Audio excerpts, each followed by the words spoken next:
God, we can't, like, just go directly there.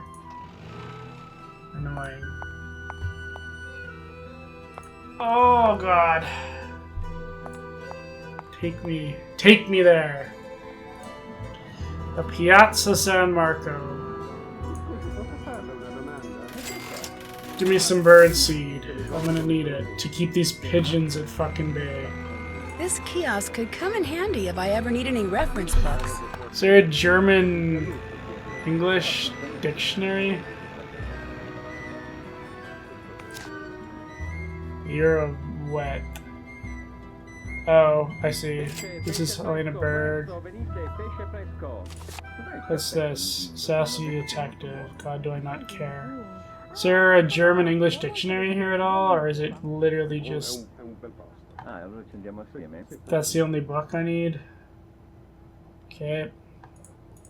Am I supposed to get anything out of this? Leo Machio by Yvonne Helena Berg. But it's all in German, so I can't read it. Okay, I need a German English dictionary. Oh, there we go. Almost totally missed it. Finally, I can read all of her fucking notes. The Trial of Leo Macchiano by Helena Berg. The prosecution spent the first 2 weeks of what will daily prove to be one of the most important trials of the 21st century, establishing the foundation for its case against Venetian crime boss Leo Macchiano.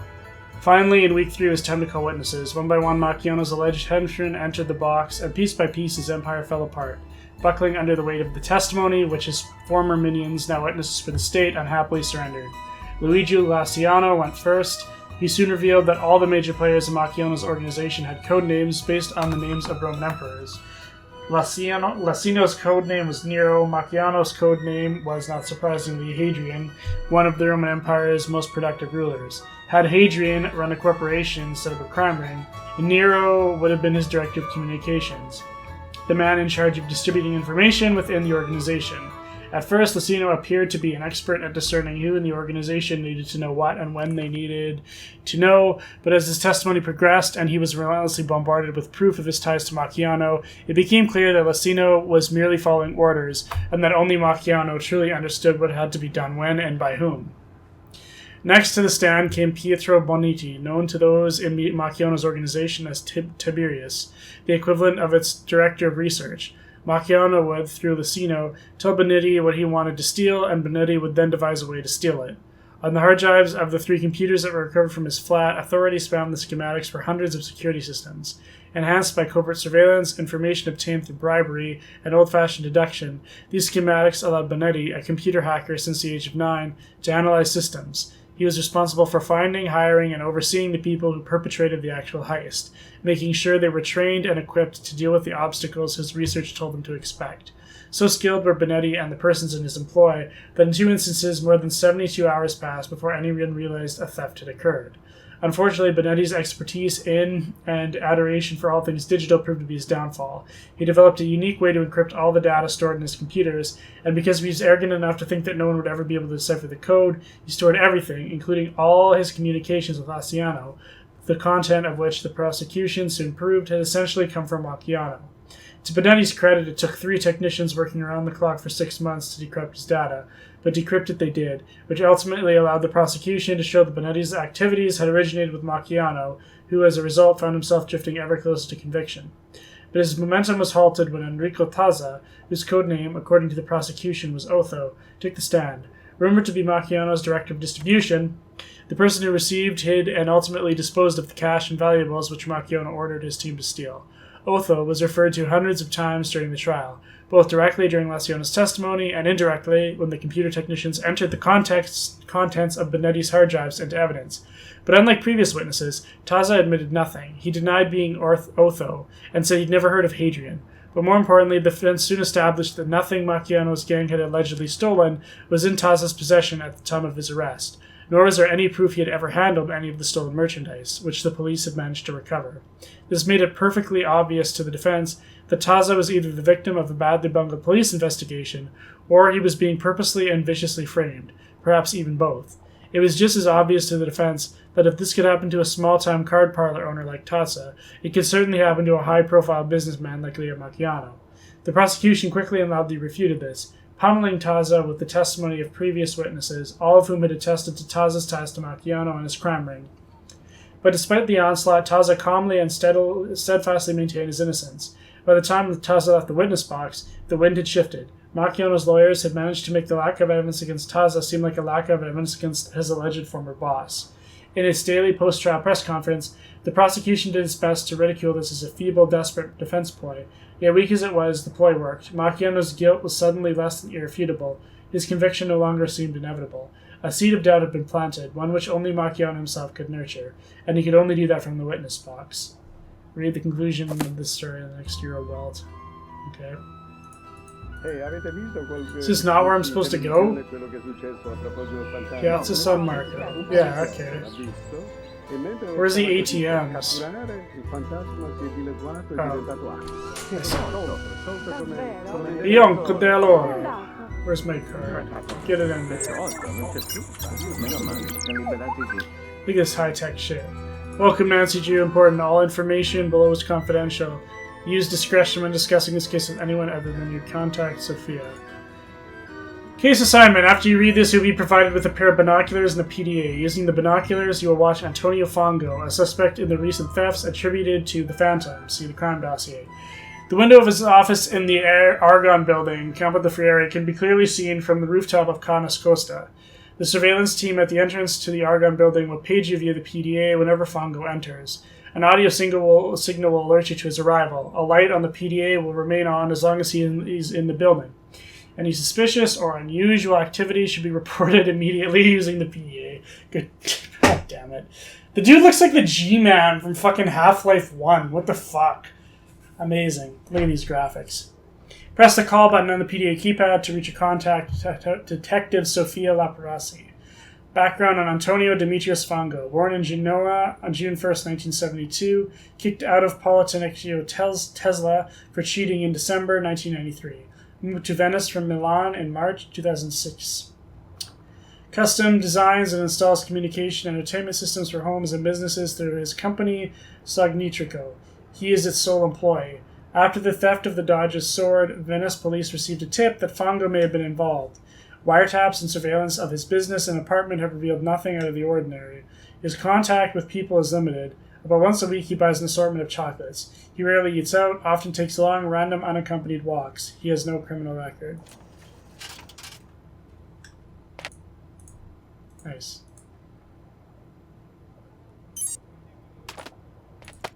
My binocs. Hey. I need a card. I'm trying to read the crime dossier, for fuck's sake. Okay. Crime dossier. Summary of crimes attributed to the Phantom. Successful disabling of complex alarm systems and a lack of crime scene evidence make these thefts similar to those committed by the Leo Macchiano theft ring. Interesting. What a coincidence. However, no connection between the Phantom and any member of Macchiano ring has yet been discovered. 4th of January, Leipzig Gutenberg Bible reportedly missing from Palazzo Foglio. Theft may have occurred days earlier during New Year's Eve party when a man wearing black cape and Bergalia mask was seen on the premises, thought to be a partygoer. The 18th of January, Dodge's sword stolen from exhibit at Dodge's Palace sometime between midnight and 4 a.m. Alarm system appeared to be set but did not go off. No sign of forced entry. Guards saw nothing. Unusual on security cameras. Cape figure seen on nearby street just after midnight. 22nd January. Original score of Verdi's Rigoletta stolen from La Fenice. Security cameras lost power at 2:16 a.m. When the power was restored at 2:18, item was missing. At 2:23, Cape figure wearing a Bergella mask moved past security camera on 3rd floor. No alarms were triggered. No sign of forced entry. 25th of January, the chalice of St. Gervais stolen from convent of St. Gervais sometime between midnight and 5 a.m. No property was damaged. Glass case that held chalice and alarm system were both intact. Nothing out of the ordinary was seen or heard. Okay. So I'm supposed to call Sophia? Ciao, this is Nancy Drew. Yes. Is this Detective Leporace? Si, but Leporace. to you I am just Sophia. I'll remember that, Sophia. So I've been tasked with putting you on this case for no good reason. In his office. I know. I just wanted to make sure this PDA thing works. It is from the GDAF, military equipment. Fuck off. You gonna question our tech, you piece of shit? And you are good to help us. We are very short-handed. Carnevale keeps the police very busy. I just hope I can help. Remember, when you have seen Fango do something of interest, call me. Ciao. Interesting. Okay, I guess the rest of that's garbage. So we just have to fucking listen, watch Fango is literally the only thing we have to do right now. And I think that's like the only... Oh, we can go to the market. We haven't been to the market. And Chiampo de Ferry, whatever that is. De Ferry. God, I hate that you can't just go straight to the places. It's annoying. Oh, this is just... Looks like I'm going to have to pick this lock somehow. Okay. I guess way later in the game. So this is Antonio Fango's fucking house. So we can't snoop around yet. Let's go to the market. I guess this is where all the pigeons are at, right? No, I guess not. There's more pigeon food here, though. What do we got? What is this? Pump? I need to translate this. It's obviously a sunflower, Nancy. Come on, even I'm not that stupid. I didn't have an Italian-English dictionary when I was over there. Time to use my Italian dictionary. They're flowers. We buy flowers. Okay. So I think that's how you make some money too, is you can sell flowers. And then there's gelato that you can get. Let's try some chocolate and some cherry. Ooh, and some blueberry. Nice. It's pretty good. Gelato's pretty good. No, I never had an Italian-English dictionary when I was in Venice. God. Luigi, just take me there. Take me there without the singing. I did not too bad. Mostly everyone in Europe speaks English anyway. I remember I did get yelled at by an Italian guy on the fucking... Oh, Jesus. Get out! Wow. That was rough. You weren't only give you a concussion. The pomegranate-sized lump on your head is causing everyone to run from you in terror. Ta-ta time. I bet the Italian FBI are real happy they hired me now.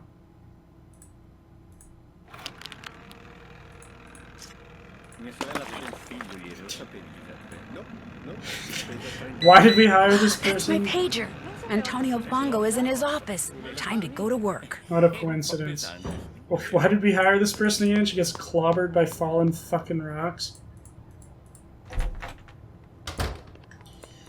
Oh, Jesus. Where's the roof? Where's the roof? Let's go.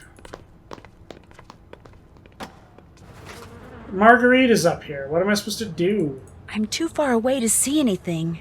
No one's gonna question this? I find it amazing that he wouldn't, like, see this weird person staring at him with binoculars. Nancy, what are you doing? Bird watching. It's one of my hobbies. You Americans always busy doing something. Que noia. What is this guy doing? Look at that bald spot. Disgusting.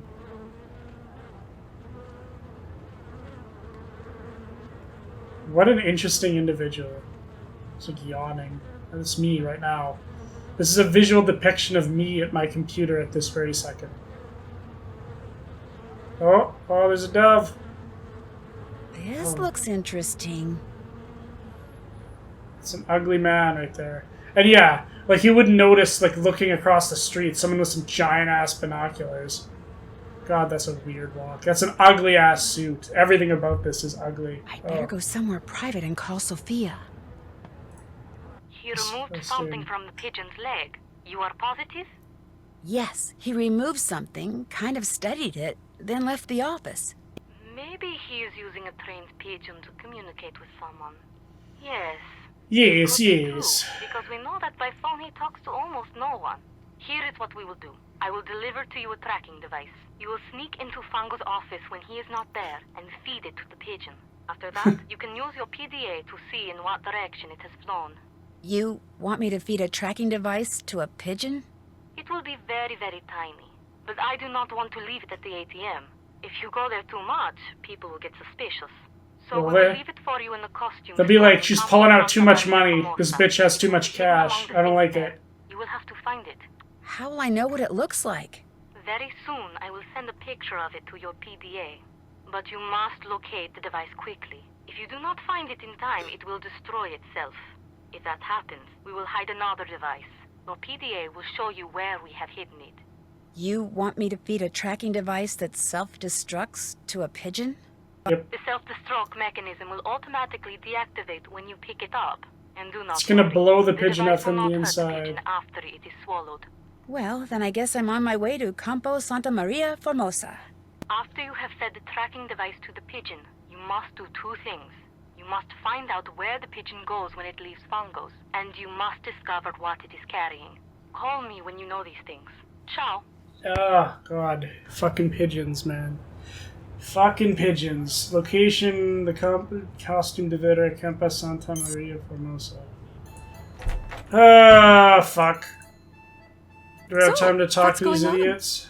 What made you decide to stay here this trip? I met Margarita at a party last October, and when she heard I was going to need a place to stay when I made this trip, she practically begged me to stay here. Uh-oh, She conflicting begged stories. Did she ever? She's lonely and quite insecure. She wants to believe she has lots of friends in high places, but they're not her friends. Not really. And I think deep down she knows that, poor thing. I read the article you wrote in Eurovelt magazine, the one about the Leo Macchiano trial. That was one of 6 articles I wrote about the trial. I could have written 6 more, it was so fascinating. What made was it so so fascinating fascinating? about it? The crime ring Macchiano ran, the more testimony I heard regarding its inner workings, the more impressed with it I became.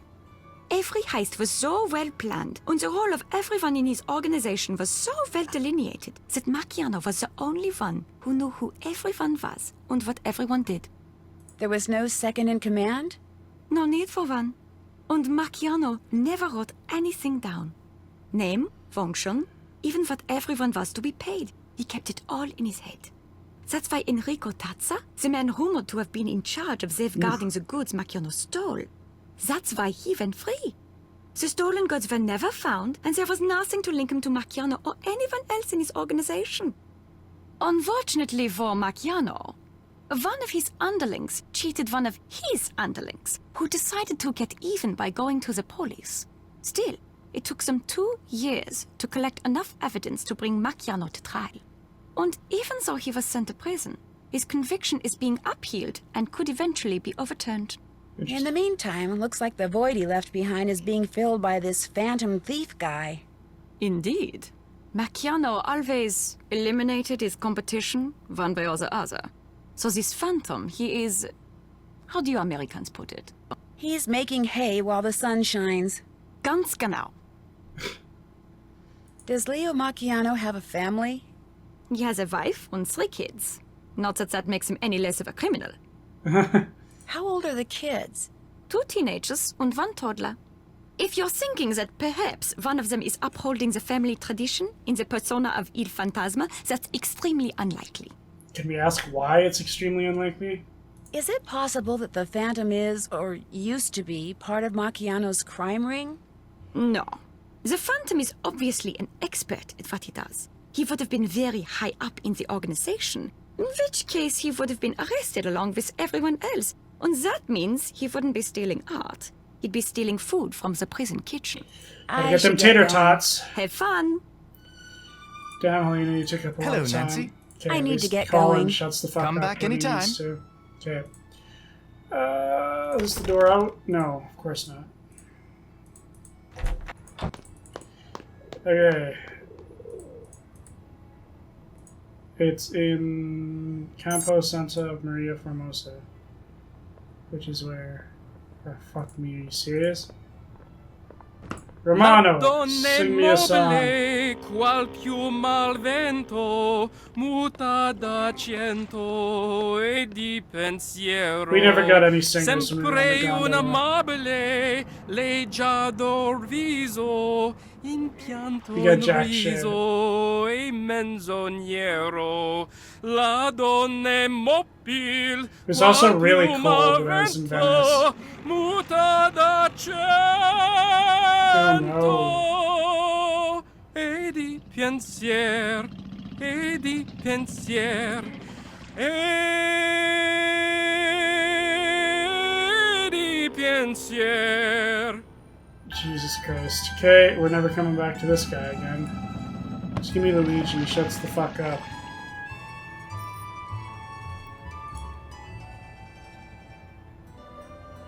The costume store. There's this bag. Oh, what's this? I found it. I found it. Oh my god. Okay, so I guess this is where we buy costumes. Hey, it's the mask from the last one. I think we have to buy costumes at some point later in the game, but I don't want to buy a bunch of shit now that I'm not gonna need. You put on a fake mustache. Look at that. This seems like a fairly good place to end it, though. We got the bug, we got the pigeon. I'm gonna go back to the car.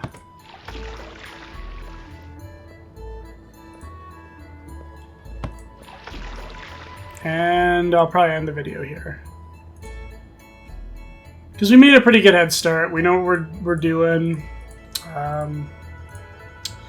We know what we're doing. We kind of know what the case is for this one.